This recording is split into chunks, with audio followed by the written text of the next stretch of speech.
سے پہلے کہا کہ دیکھیے اگر اس مرحوم نے کسی کا لین دین کیا ہے کسی کا لین دین اس مرحوم کے ذمے ہے تو بیٹا موجود ہے لے لیجئے گا، اور اگر کسی کو تکلیف پہنچائی ہے زبان سے ہاتھ سے تو معاف کر دیجئے گا دل سے۔ لیکن کتابوں میں لکھا ہے کہ اس اعلان کا کوئی فائدہ نہیں ہے۔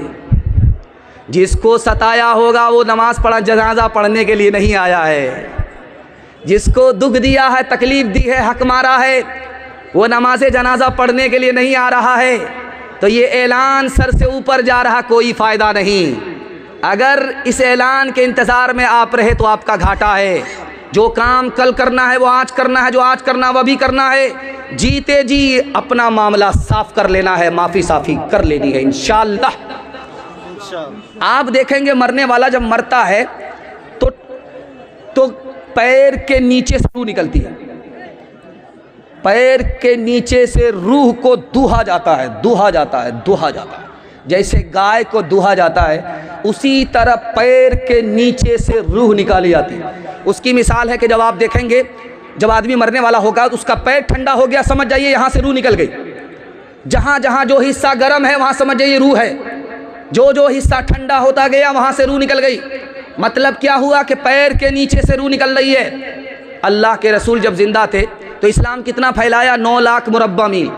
ابو بکر جب زندہ تھے تو کتنا اسلام پھیلایا؟ 11 لاکھ مربع میل۔ جب عمر زندہ تھے تو اسلام کتنا پھیلا؟ 22 لاکھ مربع میل۔ جب عثمان زندہ تھے تو اسلام کتنا پھیلا؟ 44 لاکھ مربع میل۔ جب امیر معاویہ زندہ تھے تو اسلام کتنا پھیلا؟ 64 لاکھ مربع میل۔ اتنے بڑے صحابی کا انتقال ہو رہا ہے، پیر پھیلائے ہوئے ہیں، سارے رشتہ دار رونے لگے۔ تو امیر معاویہ نے آنکھ کھول کر کے کہا رضی اللہ عنہ تم لوگ کیوں روتے ہو؟ موت تو مجھے آ رہی ہے، روح تو میری کھینچی جا رہی ہے، ناخن سے کھینچی جا رہی ہے، پیر سے کھینچی جا رہی ہے، تم لوگ کیوں روتے ہو؟ تو کہا آپ ہمارے رشتہ دار ہیں، آپ دنیا چھوڑ کر کے جا رہے ہیں، آپ کی ہمدردی میں ہم لوگ رو رہے ہیں۔ کہا دیکھو اگر ہمدردی ہے تو میرے پیر کے نیچے سے روح نکالی جا رہی ہے، روک دو۔ کہا یہ تو ہمارے باپ کے بس میں بھی نہیں۔ کہا پھر یاد رکھو میری بات، میری روح قبض ہو رہی ہے، میرے بعد دنیا سے دھوکہ مت کھانا۔ ایک آدمی آ رہا تھا جمن چوک جلسہ سننے کے لیے، تو بیرگاچی میں پوچھا کہ جمن چوک کہاں ہے، آبادی کہاں، بستی کہاں؟ کہا دایاں بایاں مت لینا، سیدھا نکل جانا، جمن چوک پہنچ جاؤ گے۔ وہ دایاں بایاں نہ لے کر کے جو سیدھا گیا تو سیدھا قبرستان پہنچ گیا۔ سر پکڑ کر کے بیٹھ گیا کہ یہاں کے لوگ کیسا مذاق کرتے ہیں، زندہ آدمی کو قبرستان بھیج دیتے ہیں۔ وہ پلٹ کر کے پوچھا کہ بھائی صاحب میں بستی معلوم کر رہا تھا کہ جلسہ کہاں ہو رہا ہے، میں وہاں جانا چاہتا تھا، آپ ہم کو قبرستان بھیج دیے۔ ارے تم بے وقوف آدمی ہو، جو اصل بستی ہے وہ قبرستان ہے، جو جمن چوک کو بستی سمجھ رہے وہ بستی نہیں ہے۔ ہم نے ہر آدمی کو قبرستان میں آتے ہوئے دیکھا ہے، لیکن قبرستان سے کسی کو کہیں جاتے ہوئے نہیں دیکھا۔ اصل بستی تو اس کا نام ہے۔ موت سے پہلے انشاءاللہ موت کی تیاری کریں گے، ہاتھ اٹھائیے انشاءاللہ۔ مالو اولاد تیری قبر میں جانے کو نہیں، تجھ کو دوزخ کی مصیبت سے چھڑانے کو نہیں، تجھ کو دوزخ کی جز عمل قبر میں کوئی بھی تیرا یار نہیں، کیا قیامت ہے کہ تو اسے خبردار نہیں، کیا قیامت ہے کہ۔ ایک خوبصورت پیغام پورے جلسے کا خلاصہ ہے، آپ کی خدمت میں آ رہا ہے۔ آپ 1 سال میں 10 سال کے برابر ترقی کریں گے، گارنٹی ہے، مسند رسول پر بیٹھ کر کے میں کہہ رہا ہوں۔ آپ کو صرف 2 ہی کام کرنا ہے، حلال کمانا ہے، حساب سے خرچ کرنا ہے۔ اللہ آپ کو غنی رکھے گا، کبھی محتاج ہونے نہیں دے گا، غریب نہیں رکھے گا۔ ہاتھ اٹھا کر کے وعدہ کیجئے، لوٹ کر کے لائیں گے، کوٹ کر کے کھائیں گے انشاءاللہ۔ خیر ماشاءاللہ سچ پٹائے ہیں لیکن ڈس بریک مارا ہے، اللہ جزائے خیر دے۔ آدمی حرام کیوں کماتا ہے، اس راز کو سنیے گا۔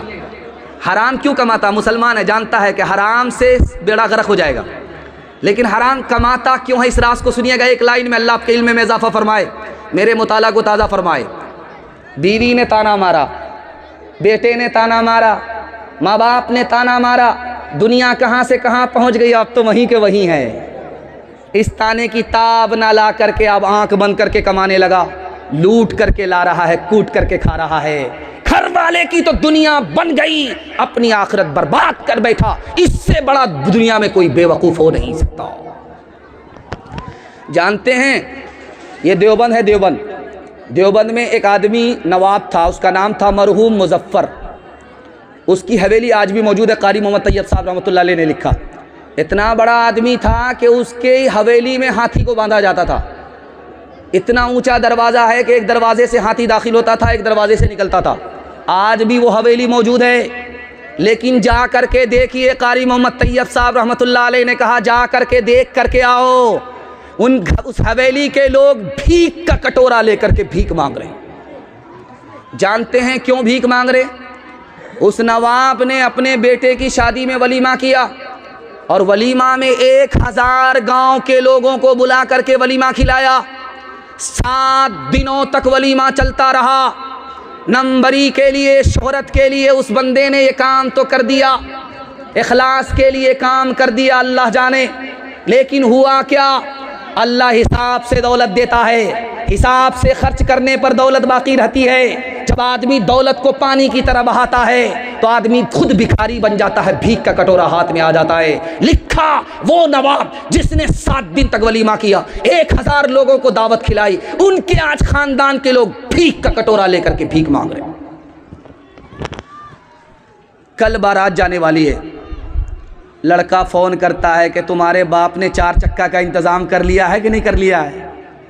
تو لڑکی کہتی آپ گھبراتے کیوں ہیں، سب انتظام ہو جائے گا، شادی تو ہو جانے دیجئے۔ لڑکا سوچا کہ لڑکی بے وقوف بنا رہی ہے، شادی ہو جائے گی 4 چکا ملے گا ہی۔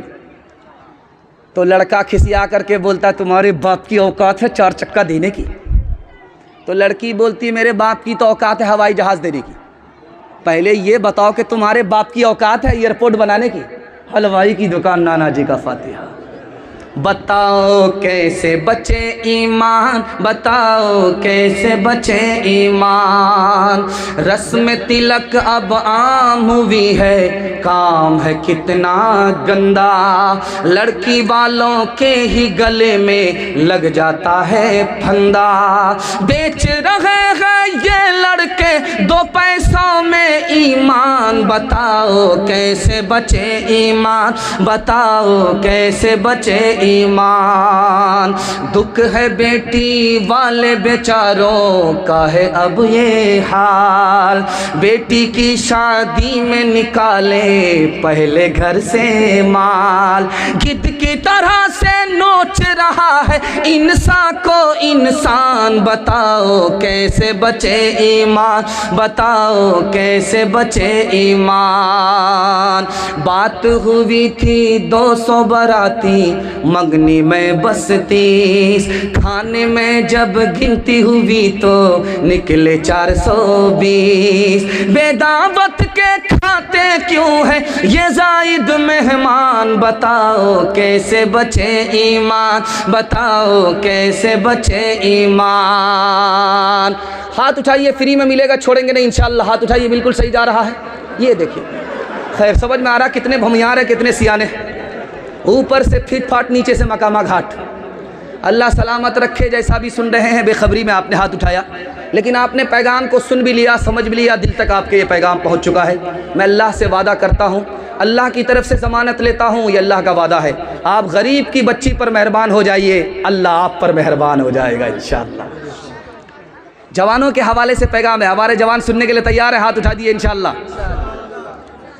اس دھرتی پر زلزلہ آتا ہے اور ایکسیڈنٹ زیادہ ہوتا ہے، جانتے ہیں اس کی کیا وجہ ہے؟ 3 وجہ ہے۔ زنا عام ہو رہا ہے، شراب عام ہو رہی ہے، گانا بجانا عام ہو رہا ہے۔ دھرتی پر گناہ کا جب